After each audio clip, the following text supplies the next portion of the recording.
And even after more than 30 years development, our expert nutritionists carry on the good work. Because the more we know, the better we care. Pedigree Chum. Ah, Nescafe, that delectable taste and unmistakable aroma. I'm just popping out. Oh, Michael, on your way, would you remind Mrs. Blythe that I've invited her for a cup of Nescafe at 11? Of course, Ange. You will be polite, won't you?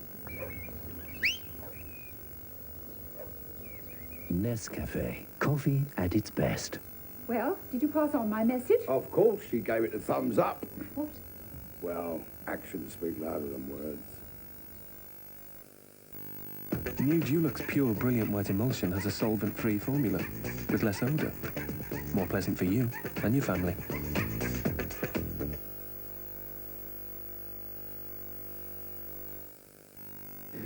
1 in 5 people are scared of flying. I get on an aeroplane and there's perhaps 300-400 people, but I feel alone. And you're at the mercy of some pilot, and God knows what kind of state he's in. I really want to get over this fear I have. It's the biggest problem in my life. Short Stories looks at a special course for people who want to overcome their fear of flying. It's not actually to cure them, it's to make them able to cope with flying. Plane Scared. Tomorrow's Short Story at 8:30 on 4. Now on 4, in the hot seat, it's Baroness Sear.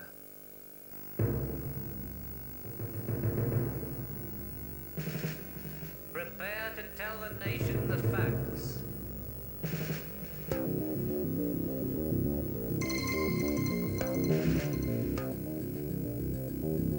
Well, it's inevitable in this day and age.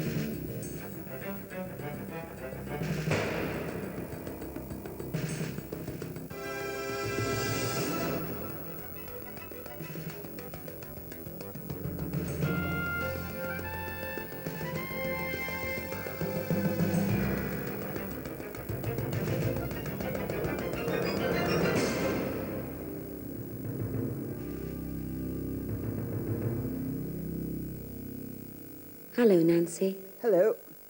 You are totally alone in the Star Chamber. Please select a category of questions by simply saying stop. Stop. House and home. Please choose any number. 7.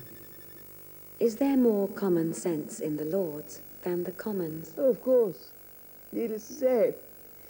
It's much easier because, of course, the Lords don't have to stand for election, all terribly undemocratic. And this means we're much freer to speak our minds. 9. To what did you attribute your continual failure to win the support of electors? Well, I was in a party that didn't win votes. Nobody got in for my party, practically nobody, because of the electoral system. If we'd had proportional representation in this country, I really have no doubt, it may sound rather conceited, but I have no doubt I would have got in. 13, let's have an unlucky one. Which animal best describes your personality? Rhinoceros. There's a reason for saying that. There's a joke in the family, what they call one of Nancy's rhino charges, when I get really worked up and attack something. I think it's a rather good description, though not flattering.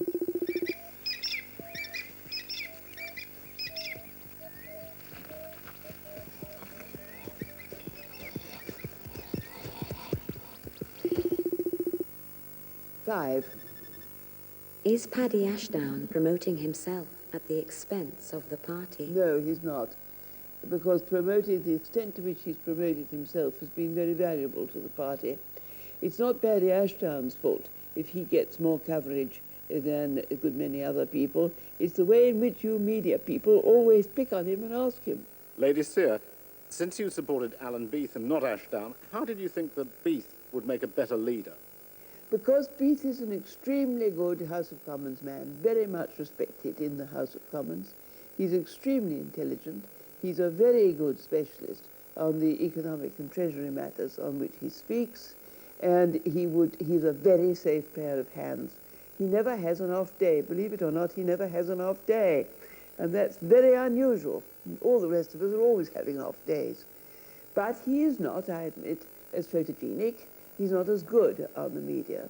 And the trouble is, of course, that being good in the House of Commons and being good on the media are really two quite different things. Please choose another number. 10. Do you receive the recognition you deserve? I don't know what I deserve. I get quite a bit of recognition one way or another. Somebody the other day called me the Mother Superior of the party. Wasn't altogether flattered, but you can interpret that whichever way you like. 4. What was your favorite childhood toy? A blue stuffed rabbit. From very early on, I can't remember. Flop ears, I called him. I can't remember when he appeared on the scene, but I was very attached to him. 2. Why do so many women vote Tory? I've no idea. It's very foolish of them, isn't it? No idea. Anyway, I'm not so sure. Yes, a lot of them do, but so do a lot of men, after all.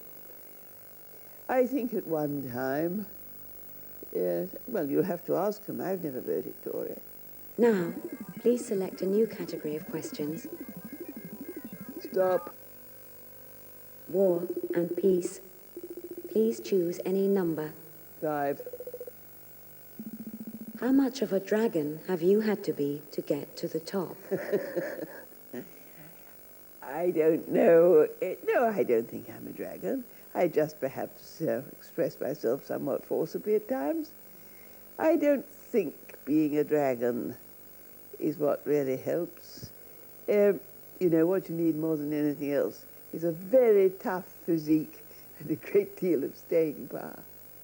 But Lady Sear, you yourself did say that if only more women were in top jobs, they wouldn't feel on trial and then the dragon types would disappear. Doesn't that suggest that up to now, all successful women have had to be dragons?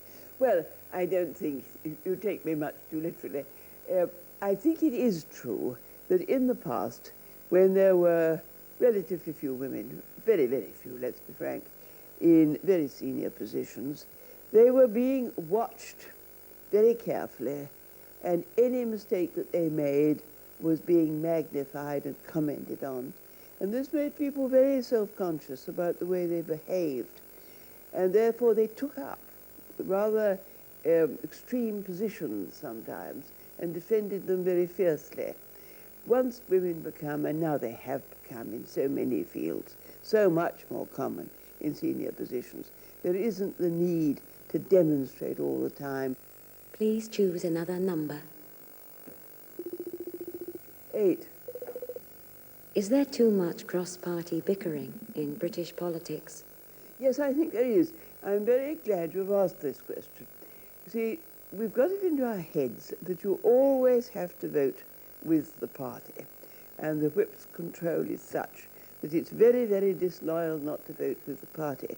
Now, it gets overlooked, you know, that a government only has to resign if it's beaten on a motion of confidence.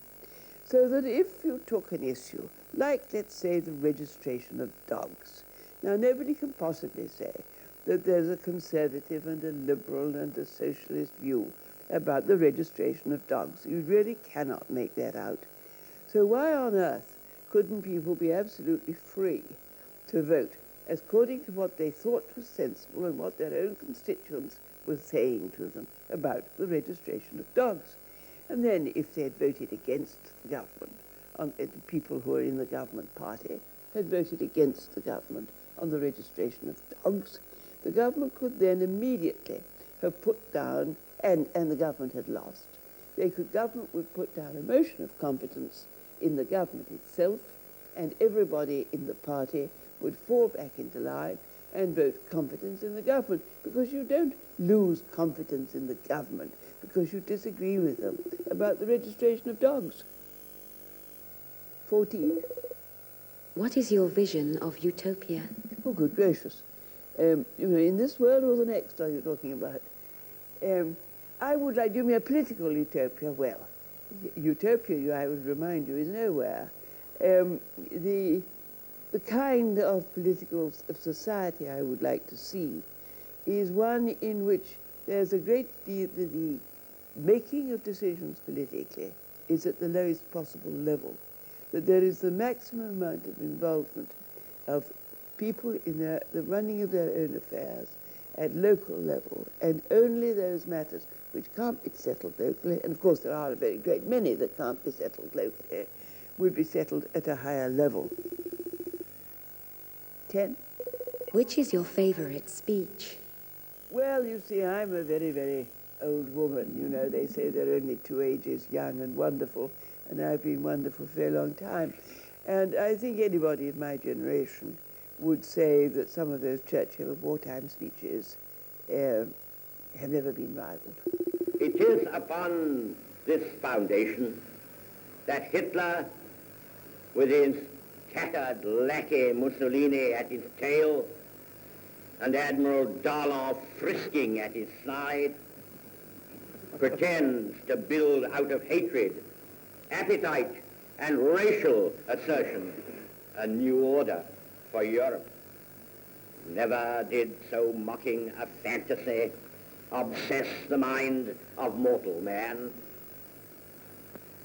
It will not be by German hands that the structure of Europe will be rebuilt, or the union of the European family achieved. 13. What difference does it make to your outlook to have lived through 2 world wars? Well, my memories of the first one are pretty faint, you know, although I do remember seeing the searchlights in the sky, hunting for German Zeppelins when I was a little girl of 4, I think. That's the sort of memory that doesn't leave you. And it's interesting how childhood memories do linger, because in 1939, when I saw the searchlights again, that very, very early picture came back with tremendous vividness. What does it mean to me to live through 2 world wars? Oh, in many ways it underlines and reinforces my tremendous belief in the importance of politics. People who say politics aren't important must have been walking around with their eyes tight shut, because it was the wrong decisions that people made, both in 1913, 14, in 1937, 38, 39. It was the way things went wrong that precipitated those ghastly, ghastly occurrences that marked my generation forever. 11. Should women be entitled to fight for their country on the same terms as men? I really don't see why not if they want to. 1. When did you last resort to violence?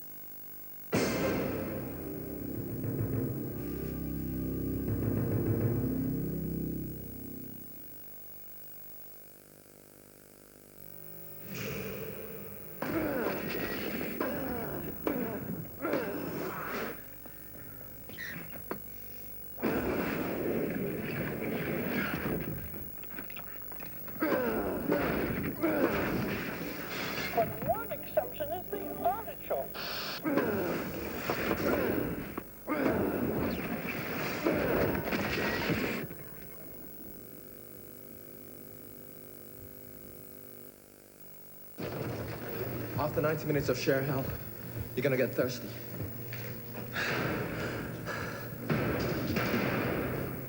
This is isotonic leukocyte sport. It gets to your thirst fast. Isotonic means it's in balance with your body fluids.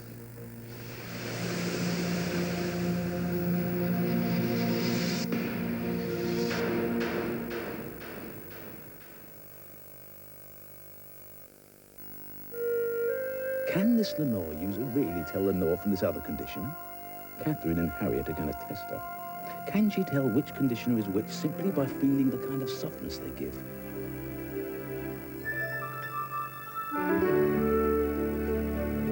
What she picked out so far, they're all blue. That's Lenore. Looks like the girls are trying to confuse her, though. But will they? Or can she still tell Lenore's rather special softness? Yes, she can.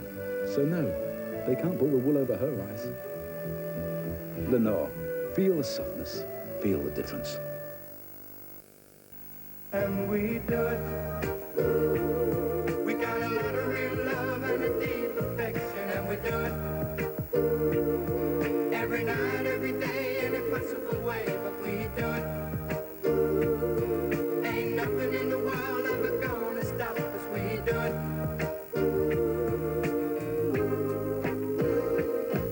Ain't nothing in the world ever gonna stop us, we do it. We got a lot of real love and a deep affection, and we do it. Cadbury's Whisper would just like to say, whatever you're doing, keep doing it. My dad used to keep pigeons. And when I was young, I'd worry about what would happen if we moved. How would they know where to go? And it's the same kind of thing when you get in a place of your own. You need help to get you where you want to be. You need the right advice. But when you get that help, you find that you can afford to do it. And suddenly, there you are with a place of your own. It's just great. N&P. No one's busier on your behalf.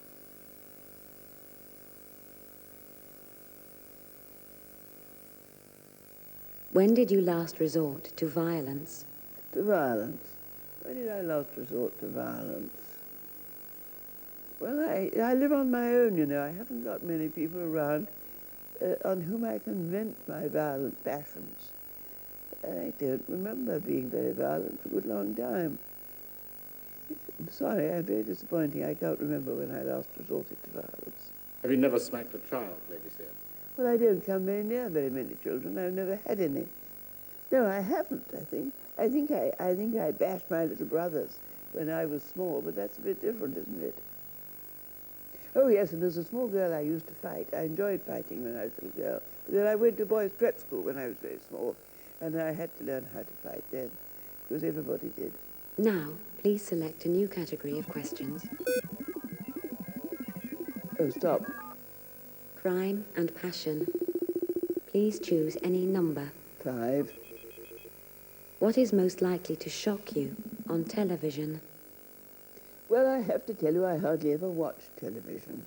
That I expect shocks you. It doesn't shock me. I read and I listen to radio, but I do very little viewing. Lady Sear, do you support your fellow peer, Lord Rees-Mogg, in his Broadcasting Standards Council?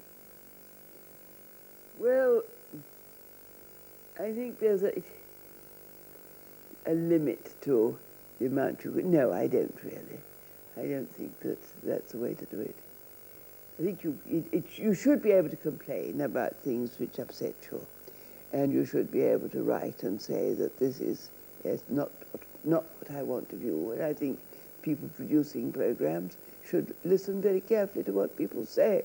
But as I always say to people who say they've seen me on the radio, on the television, after all, you can always switch it off. Please choose another number. 6. When did you last break the law? When did I last break the law? Oh, I suppose driving above, I can't remember what it was, driving more than 70 on the roadway. Yeah, that would have been in the... When would it have been? Well, not so very long ago, probably in the summer holidays. 15. Who is your favourite actor?